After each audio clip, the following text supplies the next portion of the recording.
नमस्कार, मैं हूं मनोज बनू और आप देख रहे हैं इंडिया न्यूज़ पर नया शो बड़ी बात। आधे घंटे में इस शो में हम आपको देश दुनिया की वो तमाम खबरें दिखाते हैं जिन्हें आपके लिए जानना बेहद ज़रूरी है। बड़ी बात में आज हम बात करेंगे सबसे पहले नशे के सौदागरों के काले कारोबार की और जानेंगे कि किस तरीके से फैला है इनका नेटवर्क और कौन इसकी चपेट में है जिससे उसका भविष्य चौपट हो रहा है। तो चलिए शुरू करते हैं बड़ी बात।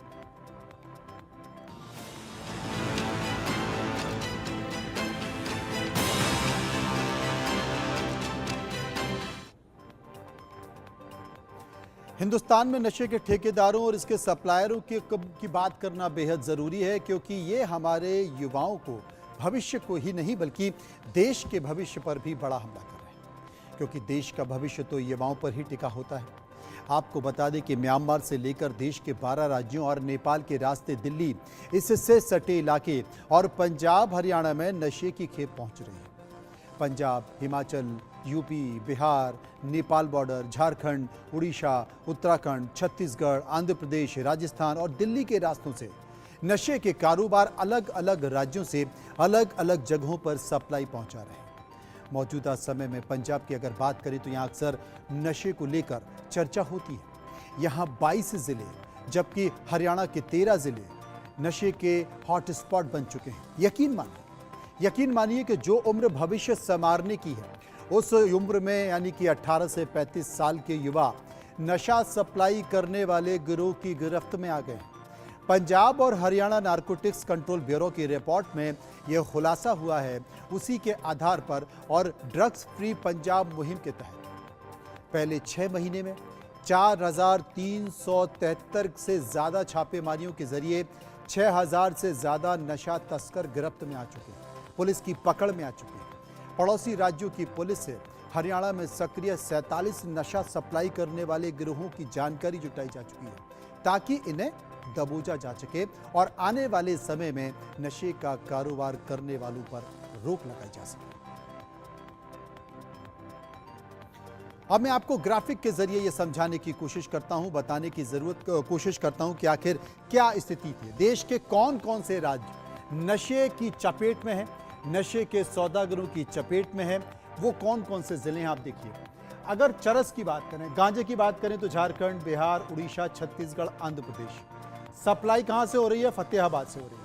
अफीम की अगर बात करें तो झारखंड, मध्य प्रदेश, राजस्थान और उत्तर प्रदेश। सप्लाई कहां से हो रही है? आपको दूसरी तरफ दिया हुआ है। इसके साथ साथ चूरा पोस्ता यानी भुक्की भी से बोलते हैं, ये राजस्थान, मध्य प्रदेश और बिहार जैसे राज्यों से हो रही है। हेरोइन कहां से हो रही है? पंजाब, दिल्ली और उत्तर प्रदेश से, और इसकी सप्लाई होती है अंबाला और सिरसा से। इसके अलावा आप जो तमाम नशे की चीज़ें देख रहे हैं वो कहां से सप्लाई हो रही हैं, हालांकि बहुत जल्द निकल रहा है, उतना शायद आपकी नज़र भी ना पड़ पाए, लेकिन देश के वो कौन कौन से राज्य हैं ग्राफिक के जरिए समझिए। यानी कि पूरे देश में वो नक्शा, कौन से राज्य जो नशे की चपेट में बने, वो नशा दिन ब दिन बढ़ता जा रहा है।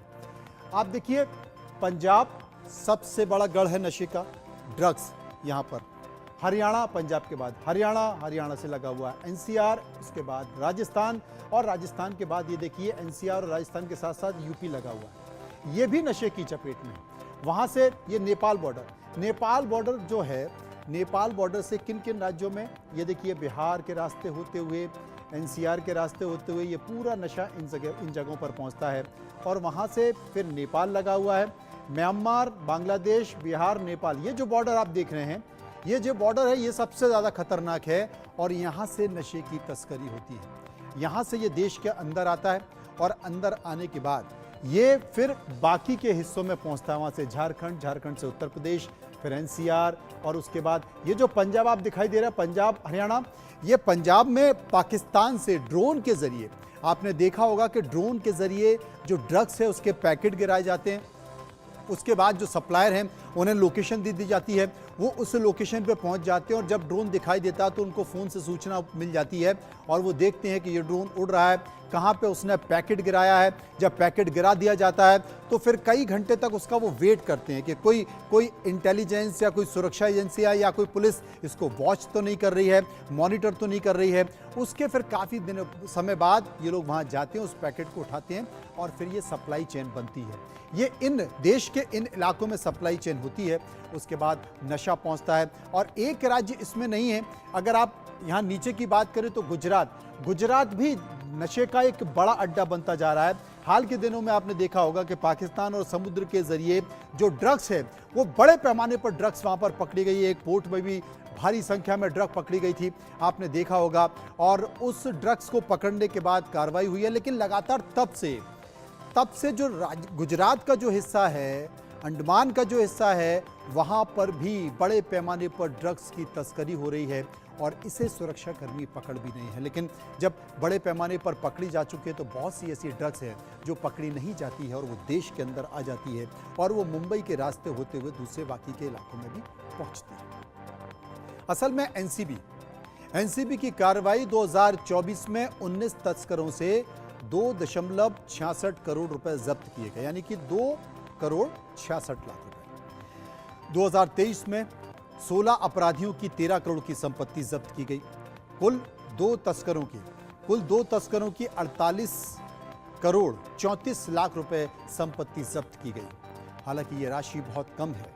नशे का कारोबार अरबों रुपए का है, लेकिन कुछ लोग पकड़ में आते हैं, कुछ लोग छूट जाते हैं और इसमें भी कोई दो राय नहीं है, इसमें भी कोई शक नहीं है कि नशे के कारोबार में कई प्रभावशाली लोग और कई ऐसी एजेंसियां, पुलिस इसमें इन्वॉल्व होती है। उनकी शय पर ये होता है, पकड़ी इसलिए भी जाती हैं कि पता रहे कि साहब पकड़ी गई है, कार्रवाई हम कर रहे हैं, लोगों को पकड़ने की कोशिश कर रहे हैं। लेकिन देश की राजधानी दिल्ली में आप चले जाइए, जितने भी नाइट्स क्लब हैं आप वहाँ चले जाइए, कुछ ऐसे इलाके जो कि चिन्हित हैं वहाँ पर आप चले जाइए और आप अगर लोगों से संपर्क करेंगे, बात करेंगे तो आप उस जगह तक पहुँच जाएंगे, उस व्यक्ति तक पहुँच जाएंगे जो नशे का कारोबार करता है, जो सप्लाई करता है, आपको पुड़िया मिल जाएगी। ऐसा क्यों होता है? पुलिस नहीं पहुँच पाती लेकिन लोग पहुँच जाते हैं। एक बड़ा रैकेट है और इसमें सब कोई मिले हुए हैं, हर कोई मिला हुआ है, एक सिस्टम है जो पूरा मिला हुआ है। कार्रवाई होती भी है तो ये कहा जा सकता है कि 50% यानी कि 50% कार्रवाई सही होती है और 50% कार्रवाई दिखावे के लिए होती है कि हम हैं इसलिए कार्रवाई हो रही है।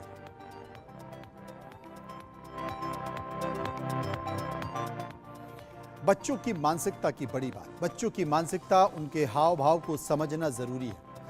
ये इसलिए हम आपको बता रहे हैं क्योंकि उत्तर पूर्वी दिल्ली के दयालपुर से बड़ी खौफनाक खबर आ रही है। कहा जा रहा है कि छुट्टी के लिए एक बच्चे की हत्या कर दी गई और बच्चों को ये आइडिया आया क्राइम शो देखने से। पुलिस ने दयालपुर के एक मदरसे में 5 साल के बच्चे की पीट कर हत्या कर दी। हत्या के मामले में मदरसे की 3 नाबालिग छात्रों को गिरफ्तार किया गया। पूछताछ में बच्चों ने बताया कि हत्या इसलिए की गई है क्योंकि वो घर जाने के लिए मदरसे में छुट्टी करवाना चाहते थे। सोच सकते हैं। इसके अलावा दूसरी बात यह भी है कि बच्चा उन्हें गाली देकर बात करता था। घटना के बाद जब पुलिस मदरसा पहुंची तो मदरसे के बाहर भीड़ जमा थी। बच्चे की गर्दन, पीठ और कमर पर बड़े बड़े फफोले पड़े हुए थे, निशान पड़े हुए थे। पुलिस ने बच्चे को पास के अस्पताल में भर्ती कराया। इलाज के दौरान उसकी मौत हो गई। पहले मदरसे के प्राचार्य से कहा था कि फफोले यानी कि जो घाव त्वचा की बीमारी के कारण पड़े, लेकिन पोस्टमार्टम रिपोर्ट में यह बताया गया कि बच्चे की मौत की वजह अंदरूनी चोटें थी जो मारपीट के कारण आई। पुलिस ने मदरसे के सीसीटीवी फुटेज खंगालने के साथ ही बच्चे के दोस्तों और मदरसे के दूसरे छात्रों से पूछताछ की तो राज खुला कि हत्या 3 नाबालिग लड़कों ने की है जो मदरसे में बच्चे से सीनियर थे। इनमें से 2 की उम्र 11 साल, महज 11 साल और एक की उम्र महज 9 साल। पुलिस ने जुवेनाइल जस्टिस बोर्ड कानून के तहत आगे कार्रवाई की है। जैसा कि आपको हमने बताया कि क्राइम शो देखने के बाद बच्चों को ये आइडिया सूझा। जांच पड़ताल में ये सामने आया कि तीनों नाबालिगों ने टीवी पर क्राइम शो देखा और क्राइम शो देखने के बाद उसी के हिसाब से हत्या की योजना बनाई।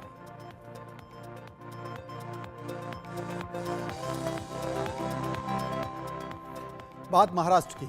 महाराष्ट्र सरकार ने कल केंद्र सरकार की यूनिफाइड पेंशन योजना को मंजूर दे दी। इसके साथ ही महाराष्ट्र यूपीएस को मंजूर करने वाला देश का पहला राज्य बन गया है।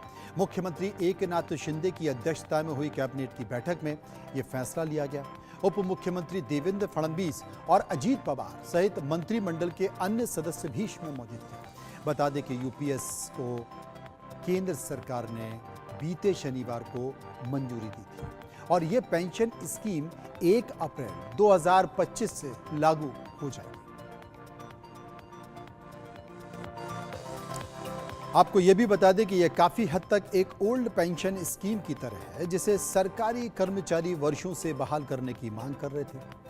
यूपीएस के तहत रिटायर्ड कर्मचारियों को अंतिम बेसिक सैलरी का 50% पेंशन के तौर पर मिलेगा। पेंशन कैलकुलेट करने के तरीकों को समझें तो ओपीएस में निश्चित पेंशन अंतिम प्राप्त मूल वेतन प्लस महंगाई, अगर इसको महंगाई को भी जोड़ दिया जाए तो भत्ते के 50% पर तय की गई थी। लेकिन यूपीएस में निश्चित पेंशन सेवानिवृत्ति से पहले 12 महीनों में प्राप्त औसत मूल वेतन प्लस डीए होगा। इसका मतलब कि अगर कोई कर्मचारी अपने कार्यकाल के आखिरी महीने में प्रमोशन पाता है तो उसकी सैलरी बढ़ जाती है तो उसे अपने अंतिम वेतन का पूरा 50% पेंशन के तौर पर नहीं मिलेगा, उसे कुछ कम रकम मिलेगी क्योंकि पेंशन की गणना औसत 12 महीने की बेसिक सैलरी के हिसाब से होगी। अब सवाल है कि कर्मचारी को कितना कंट्रीब्यूट यानी कि कितना पैसा देना होगा। तो यूनिफाइड पेंशन स्कीम में भी कर्मचारी को नेशनल पेंशन सिस्टम की तरह अपने मूल वेतन और महंगाई भत्ते का 10% यूपीएस में कंट्रीब्यूट करना होगा। कितना फीसदी? 10% कंट्रीब्यूट करना पड़ेगा। आपको अगर ग्राफिक के जरिए देखेंगे तो और समझ में आएगा। मैं आपको समझाता भी जाता हूं और ग्राफिक के जरिए आपको दिखाई भी देगा, इसलिए एकदम क्लियरिटी समझ में आएगी।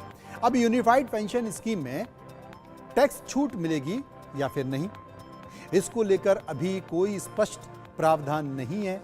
सरकार की तरफ से इंतजार किया जा रहा है कि इस मसले पर भी अपनी वो बात कहें और ये बताएं। लेकिन जो यूपीएस लागू की है यूनिफाइड पेंशन स्कीम, उसमें ये साफ तौर पर है कि यूपीएस के कर्मचारियों को 10% कंट्रीब्यूट करना होगा।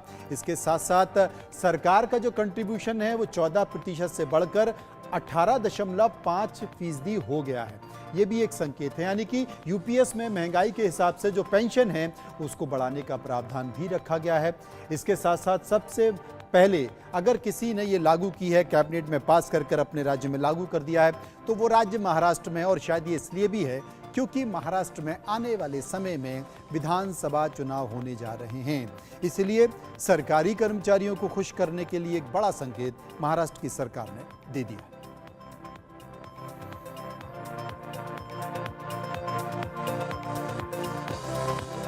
और अब आपके लिए बड़ी बात के साथ अच्छी खबर। जैसा कि आप जानते हैं कि यूपीआई ने भुगतान के तंत्र को बदल दिया है। अब लोग आसानी से डिजिटली भुगतान कर रहे हैं। कुछ ऐसे ही यूएलआई यानी कि यूनिफाइड लेंडिंग इंटरफेस ऋण यानी कि कर्ज के तंत्र को बदला गया है। दरअसल यूनिफाइड लेंडिंग इंटरफेस के जरिए केंद्रीय बैंकों को ऋणों के मूल्यांकन में कम समय लगेगा। इसके इस्तेमाल से ग्रामीण क्षेत्रों में छोटे उधारकर्ता के लिए तकनीकी अड़चनों को दूर किया जा सकेगा।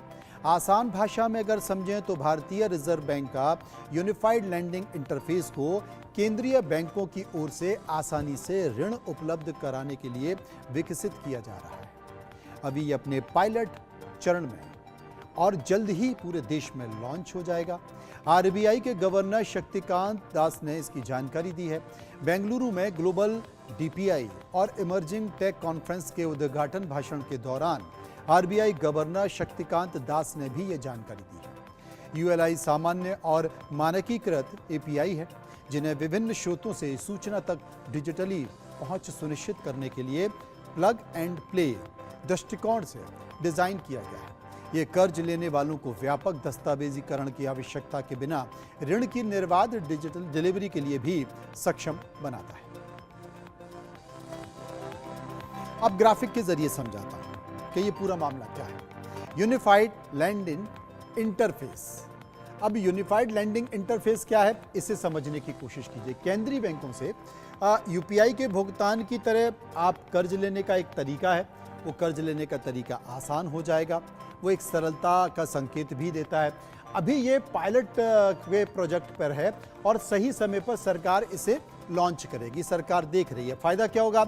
छोटी आय और ग्रामीणों को कर्ज लेने में आसानी होगी, यानी जो लोग कम कमाते हैं या गांव में रहते हैं उन्हें कर्ज लेना है, उनके लिए आसान हो जाएगा। केंद्रीय बैंकों से आसानी से ऋण उपलब्ध हो जाएगा। ऋण उपलब्ध हो सकता है। हालांकि अभी बहुत सारी शिकायतें आती हैं कि कोई भी लोग सरकारी योजना के तहत जब ऋण लेने जाता है तो बैंक टालम टोली करते हैं, उनको लगता है ये चुका पाएगा, नहीं चुका पाएगा, बहुत सारी चीज़ें हैं। लेकिन फिर भी सरकार ने कोशिश की है कि इसमें एक सरलीकरण किया जाए, आसानी से ये मिल पाए। और ये तमाम तरह के संकेत जो मेरे पीछे आप देख रहे हैं, और इन संकेतों के ज़रिए सरकार ने कोशिश की है कि यूनिफाइड लैंडिंग इंटरफेस के ज़रिए लोगों को कुछ राहत इसमें उपलब्ध कराई जाए।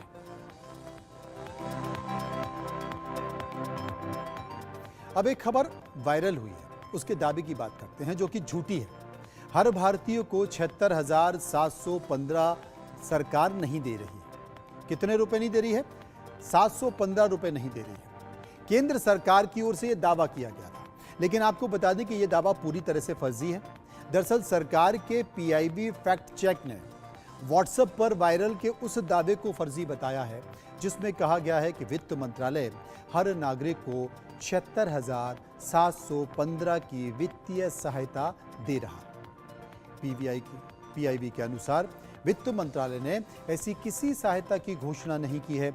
इस मैसेज के साथ ही ठग यानी कि साइबर फ्रॉड करने वाले लोग लोगों की व्यक्तिगत जानकारी मांग रहे हैं, और व्यक्तिगत जानकारी मांगने के साथ साथ वो उन्हें ठग भी रहे हैं, यानी कि साइबर फ्रॉड का एक और तरीका। तो 46,700 के आसपास रकम मानी जा रही है, जैसे कि आपको दिखाई दे रहा है। अब 46,715 रुपये आरबीआई देगा तो कोई भी व्यक्ति अपने मोबाइल पर यह मैसेज देखकर चौंक जाएगा, और चौंकेगा तो ज़रूर वो उस व्यक्ति को एक जिज्ञासा होगी, जानने की कोशिश करेगा कि मुझे ये 46,715 रुपये अगर मिल रहे हैं तो क्या करने से मिल रहे हैं, कौन सा प्रयास करने से मिल रहे हैं। लेकिन ये पूरी तरह से फर्जी था, और इसकी जानकारी सरकार की पीआईबी विभाग की ओर से दी गई।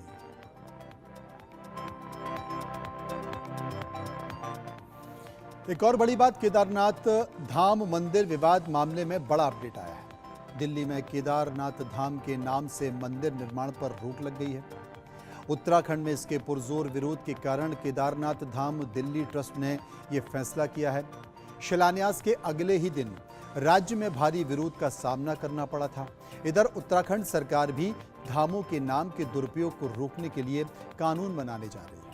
आपको बता दें कि दिल्ली के बुराड़ी में केदारनाथ धाम के नाम से मंदिर बनने की चर्चा थी। पिछले दिनों इस मुद्दे पर उत्तराखंड के तमाम धर्मावलंबियों ने अपना विरोध प्रकट किया। माना यह भी जा रहा था कि इसी कारण केदारनाथ धाम दिल्ली ट्रस्ट ने इसे नहीं बनाने का निर्णय भी लिया था। उत्तराखंड की पुष्कर सिंह धामी सरकार ने भी लोगों की भावनाओं को भांपते हुए धामों के नाम का दुरुपयोग रोकने के लिए कैबिनेट के माध्यम से कठोर कानून बनाने का फैसला लिया।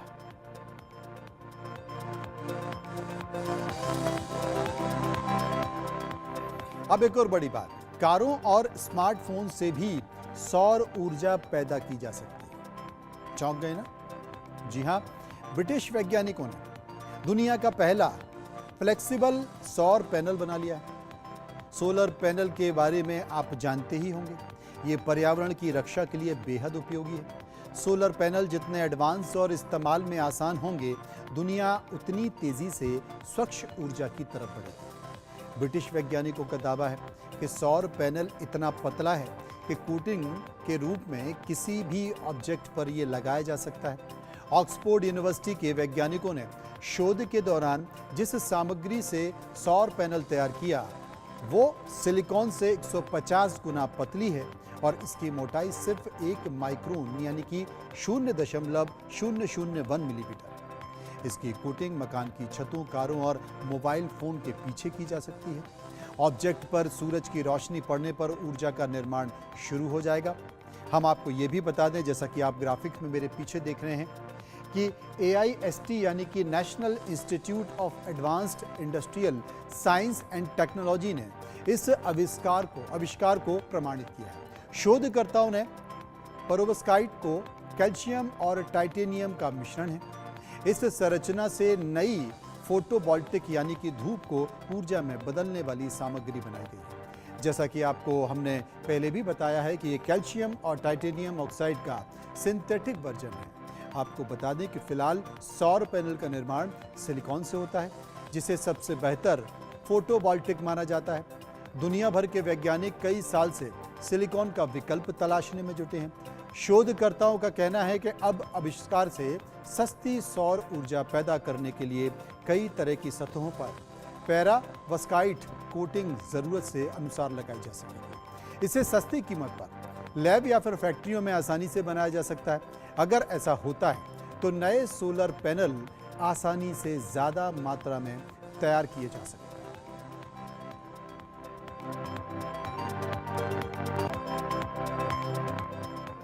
और आइए बात करते हैं चूहों की बड़ी बात। चूहों की बड़ी बात में एक खास खबर। दक्षिण अफ्रीका के केपटाउन में बड़े पैमाने पर चूहों को मारने की तैयारी चल रही है। वहां चूहे इतने खतरनाक हो गए हैं कि उनके झुंड समुद्री पक्षियों के अंडे खा रहे हैं। उन्होंने जीवित पक्षियों को भी खाना शुरू कर दिया। मैरियन द्वीप पर अल्ट्राटॉस और दूसरे पक्षियों को बचाने के लिए चूहों पर कीटनाशक युक्त बुलेट से बारिश की जा रही है।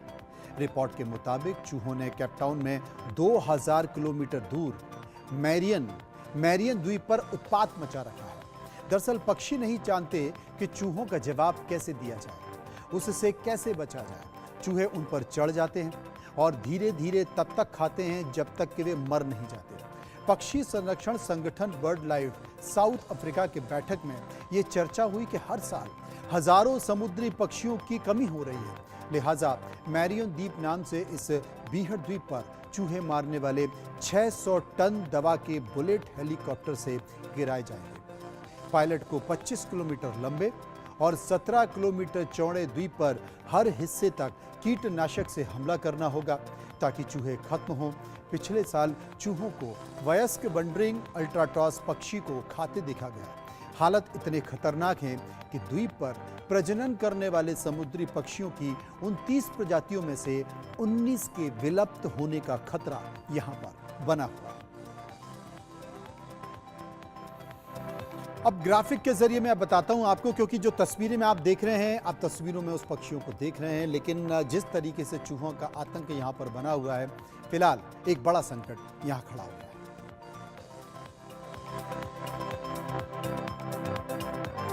बड़ी बात बांग्लादेश की। बांग्लादेश में इस महीने की शुरुआत में एक बड़े छात्र आंदोलन के बाद शेख हसीना सरकार का तख्ता पलट हो गया। आनन फानन में शेख हसीना को प्रधानमंत्री पद से इस्तीफा देना पड़ा।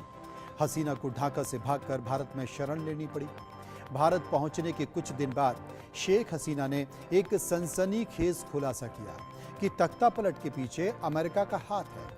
अगर उन्होंने अमेरिका को सेंट मार्टिन द्वीप नहीं दिया तो उन्हें बांग्लादेश की सत्ता गंवानी पड़ेगी। अमेरिका में रह रहे उनके बेटे सजीब वाजेद जॉय ने इसका खंडन किया और कहा कि उनकी मां हसीना ने ऐसा कोई बयान नहीं दिया है। लेकिन इतने से बात खत्म नहीं होती है। बांग्लादेश में हुई इस बड़ी उथल पुथल से 3 महीने पहले शेख हसीना ने सार्वजनिक रूप से यह दावा किया था कि विदेशी ताकत की बांग्लादेश के सेंट मार्टिन द्वीप पर नजर है। हसीना ने तब बताया था कि उस देश की तरफ से यह कहा गया है कि अगर वे द्वीप को सौंप देती हैं तो उन्हें कोई परेशानी नहीं होगी। उस समय हसीना ने देश का नाम नहीं लिया था, लेकिन यह साफ तौर पर अमेरिका की तरफ से इशारा था, जो कि दिखाई भी दे रहा है। दरअसल बंगाल की खाड़ी में अमेरिका लंबे समय से अपना सैन्य अड्डा बनाने की इच्छा पाले हुए। उसके लिए उसकी नज़र बांग्लादेश के सबसे दक्षिणी हिस्से पर स्थित सेंट मार्टिन द्वीप पर है। अब हसीना के जाने के करीब 20 दिन के भीतर ही अमेरिका के प्रतिष्ठित यूएस नेवल इंस्टीट्यूट की पत्रिका में एक लेख छपा है, जिसमें बांग्लादेश के पास अमेरिकी नौसेना के लिए अड्डे के महत्व पर जोर दिया गया है। अब आपको बताते हैं कि बांग्लादेश की रणनीति की स्थिति क्या है। आखिर अमेरिका बांग्लादेश के सेंट मार्टिन द्वीप में क्यों नौसेना अड्डे बनाने जा रहा है? बांग्लादेश के प्राथमिक नौसेना अड्डे म्यांमार के रखाइन क्षेत्र और चीन म्यांमार आर्थिक गलियारे पर नजर रखते हैं। बांग्लादेश की नौसेना के साथ सहयोग करते हुए अमेरिकी नौसेना उन ठिकानों पर उपयोगी चीनी परियोजना नजर रखने के लिए रख सकती है। इसके अलावा बंगाल की खाड़ी के शीर्ष पर मौजूदा सेंट मार्टिन द्वीप अमेरिका को मलक्का जलडमरू मध्य की रक्षा करने में सहयोग प्रदान कर सकती है। जो चीनी अर्थव्यवस्था के लिए महत्वपूर्ण है। वैश्विक समुद्री तेल शिपमेंट एक बड़ा हिस्सा हिंद महासागर क्षेत्र से होकर गुजरता है, जिसमें जापान, कोरिया और फिलीपींस जैसे अमेरिकी सहयोगी शामिल हैं। इस क्षेत्र में सुरक्षा बनाए रखना न केवल बांग्लादेश और उसकी अर्थव्यवस्था के लिए बल्कि अमेरिकी नौसेना के लिए बेहद जरूरी है। चूंकि अमेरिका के पास वर्तमान में बंगाल की खाड़ी में कोई अड्डा नहीं है, ऐसे में सेंट मार्टिन द्वीप पर नौसैनिक अड्डा बनाना अमेरिका के लिए काफी लाभदायक होगा और वही नजर अमेरिका की बांग्लादेश पर बनी।